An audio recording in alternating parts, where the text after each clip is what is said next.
Estamos caminhando para os 500 anos da Reforma Protestante. Essa história, além de longo tempo, é repleta de muitas e relevantes consequências que marcaram sobremaneira o mundo moderno.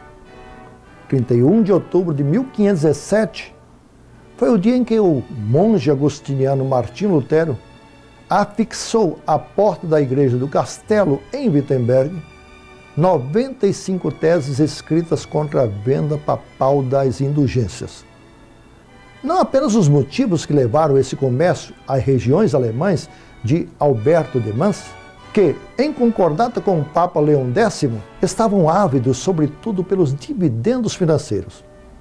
Alberto, para se livrar das dívidas contraídas com o banqueiro Jacob Fugger, e por sua vez o Papa, com o propósito de concluir a construção de uma espécie de Templo de Salomão, a saber, a Basílica de São Pedro. Porém, o mais vergonhoso era a eficácia conferida às indulgências e a forma como elas foram comercializadas.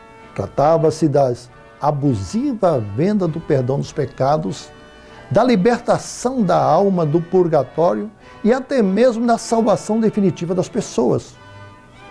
No caso, o dominicano João Tetzel dizia em alto e bom som: "Tenho salvado mais gente com as minhas indulgências do que São Pedro com seus sermões. Por isso eu vos afirmo que no momento em que as moedas caírem no cofre, o barulho ressoado representa o ruído das almas pulando do purgatório diretamente para o céu." As indulgências eram também oferecidas aos incautos e supersticiosos crentes por preços diferenciados. 6 ducados pelo pecado de poligamia, 8 ducados no caso de homicídio ou ato de feitiçaria, 9 ducados pelos pecados de roubo ou de perjúrio, e assim por diante. Havia quem pagasse um alto preço pelas indulgências plenárias. Essas tinham o poder de perdoar todos os pecados até o presente e também os pecados que viessem a ser cometidos no futuro. No território vizinho, em Wittenberg, Lutero ficou estarrecido ao tomar conhecimento de mais este abuso da Igreja Papal e conclamou as mentes pensantes, no caso, os príncipes alemães, a um debate sobre esse intrigante assunto. O desencadear e repercussão do protesto de Martinho Lutero marcou o início de uma série de acontecimentos que envolveram vários segmentos da vida sociopolítica, muito além da esfera religiosa. Historiadores reconhecem que Lutero foi o homem certo no lugar e na hora certa. Sem perceber, tornou-se o divisor de águas na vida da Alemanha e da Europa inteira. Fosse ele mais refinado e polido, com certeza teria recuado diante das pressões que sobrevieram. Na época, Maximiniano, o imperador do Santo Império Romano, era idoso e de saúde fragmentada, o que levava os príncipes eleitores a considerar para breve a sua sucessão. Dentre os eleitores, Frederico, o Sábio da Saxônia, fundador da Universidade de Wittenberg, havia convidado Lutero como um dos seus principais docentes. Frederico tornou-se amigo pessoal, admirador e encorajador de Lutero. Oportunamente, foi também o seu protetor. Por exemplo, graças a esse importante apoio, Lutero não compareceu a Roma quando Leão X o convocou para uma audiência que, com certeza, o teria levado a uma iminente excomunhão. De fato, logo chegou a bula papal que oferecia 60 dias para Lutero se retratar. Destemido, em 21 de dezembro de 1520, reuniu alunos e professores da universidade e, em praça pública, corajosamente lançou em uma fogueira acesa a bula da excomunhão, juntamente com outros decretos papais e outras obras que sustentavam o sistema de poder do Supremo Pontífice.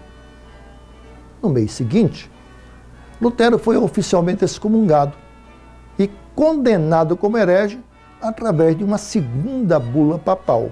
Com apenas 3 meses de governo, o novo imperador, Carlos V, preocupado com a unidade religiosa do império, exigiu o comparecimento de Lutero a uma dieta, ou Assembleia Imperial.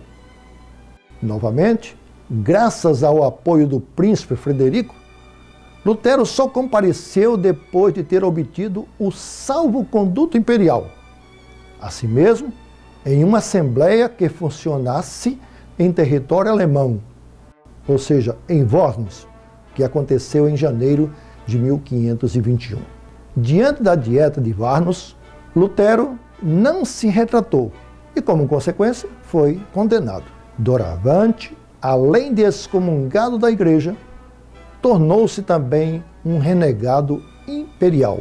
Agora, como um proscrito do império, a vida de Lutero não estava segura. Foi assim, e com o apoio de alguns amigos alemães, Lutero passou a viver escondido em um castelo em Wartburg, com uma nova identidade, a de Sir Jorge.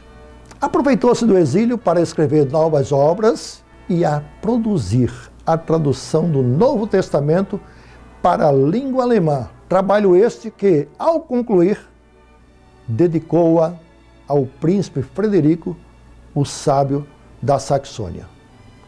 A razão fundamental da inclusão das Sagradas Escrituras na língua alemã foi acertadamente considerada por Lutero como a forma de levar a palavra de Deus ao alcance do povo, para que cada alemão por si próprio pudesse perceber a distância da Igreja Papal e a Igreja fundada por Jesus Cristo, conforme o ensino dos apóstolos no Novo Testamento. Foi, sobretudo, com o alcance das Sagradas Escrituras que a reforma religiosa se processou, dando início ao segmento religioso protestante.